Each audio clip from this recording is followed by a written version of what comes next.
بسم اللہ الرحمن الرحیم۔ نشئی ٹی وی کے خواتین و حضرات، یہ واقعہ اس طرح ہے کہ بنی اسرائیل کا الجرار بن کشف نامی ایک عبادت گزار شخص تھا۔ وہ دن بھر روزہ رکھتا اور رات بھر عبادت کرتا تھا۔ ایک رات جب وہ پچھلے پیر سویا تو اس نے خواب دیکھا کہ اس کو اپنے شہر کی سب سے خوبصورت فاحشہ عورت بتوں کی پوجا کرتے دکھائی گئی، اور اشارہ ملا کہ اس کو تبلیغ کرو۔ جب آنکھ کھلی تو الجرار بن کشف بہت حیران ہوا کہ میں اس فاحشہ کے اڈے پر کیسے جاؤں، سارے لوگ مجھ پر شک کریں گے۔ خیر، اس نے خواب کو اہمیت نہ دی اور دن بھر روزہ رکھا اور رات ساری عبادت کی۔ جب صبح اس کی آنکھ لگی تو اس کو پھر وہی خواب آیا۔ لگاتار عابد کو یہی خواب 3 راتوں میں آیا تو چوتھی صبح وہ اس فاحشہ کے گھر پہنچ گیا۔ فاحشہ نے جب دیکھا کہ شہر کے سب سے بڑے عالم میرے گھر میں آئے ہیں تو اس نے خوب خدمت کی۔ جب بزرگ عابد نے اپنے آنے کا مقصد بیان کیا کہ میں تو تمہیں ایک خدا کی عبادت کے لیے تبلیغ کرنے آیا ہوں، تو فاحشہ کہنے لگی کہ بے شک میں بتوں کی پوجا سے اکتا گئی اور میں ایک خدا کی قائل ہوں، لیکن میں تب تک ایمان نہ لاؤں گی جب تک اللہ کو خود دیکھ نہ لوں۔ وہ عابد بزرگ بہت پریشان ہوئے کہ اس عورت نے کیسی عجیب شرط رکھ دی ہے کہ اس کو کیسے اللہ کا دیدار نصیب ہوگا۔ خیر، اس عابد نے فاحشہ سے یہ وعدہ لیا کہ اب وہ دوبارہ جسم کا کاروبار نہیں کرے گی۔ کچھ دن گزرنے کے بعد گھر میں فاقوں کا عالم شروع ہو گیا۔ آہستہ آہستہ اس فاحشہ عورت نے گھر کا سامان بیچنا شروع کر دیا۔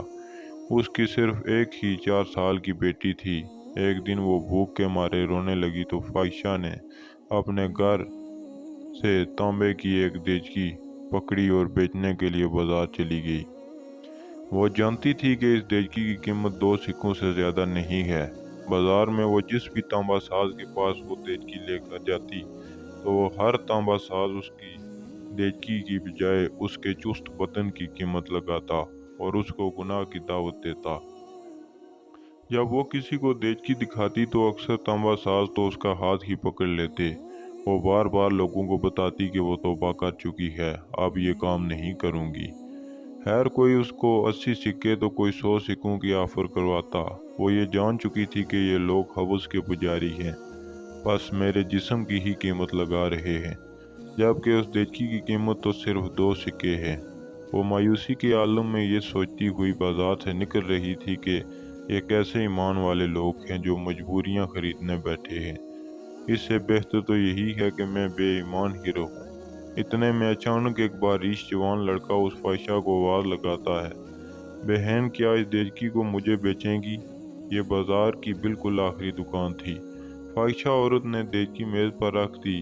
اس باریش لڑکے نے دیچکی کو الٹ پلٹ کر دیکھا اور بنا فاحشہ کے چہرے پر نظر ڈالے 2 سکے میز پر رکھ دیے۔ اس عورت نے سکے اٹھائے اور گھر آ گئی۔ وہ اس لڑکے کے رویے سے بہت متاثر ہوئی کہ چلو کوئی تو ملا جس نے میری شکل و صورت کے نہیں بلکہ دیچکی کے ہی پیسے دیے ہیں۔ اگلے دن اسی فاحشہ عورت نے پھٹا پرانا لباس پہنا اور نقاب کر کے اسی طرح کی ایک دیچکی پکڑی اور دوبارہ اسی تانبے کے بازار میں پہنچ گئی۔ اس نے اپنی حالت ایسی بنا لی کہ دیکھنے والے کو لگے کہ یہ ایک غریب بڑھیا ہے۔ وہ سب تاجروں کے پاس گئی اور جس تانبا ساز کو اپنی دیچکی دکھاتی وہ اسے تول کر کہتا 2 سکے ملیں گے۔ وہ عورت کہتی 6 سکوں میں بیچوں گی، پر کوئی تانبا ساز اسے 2 سکوں سے زیادہ دینے کو تیار نہ تھا۔ وہ حیران ہوئی کہ یہی لوگ کل اسی دیچکی کو 80 سے 100 سکوں میں خریدنے کے لیے تیار تھے، اور آج جب میں کہہ رہی ہوں میں ایک غریب اور میری بیٹی بیمار ہے تو کوئی بھی مجھے اس دیچکی کے بدلے 6 سکے دینے کو تیار نہیں۔ اس کا مطلب کہ یہ لوگ اللہ کے پجاری تو نہیں، یہ تو حوث کے پجاری ہیں اور خوبصورت جسموں کے پجاری ہیں۔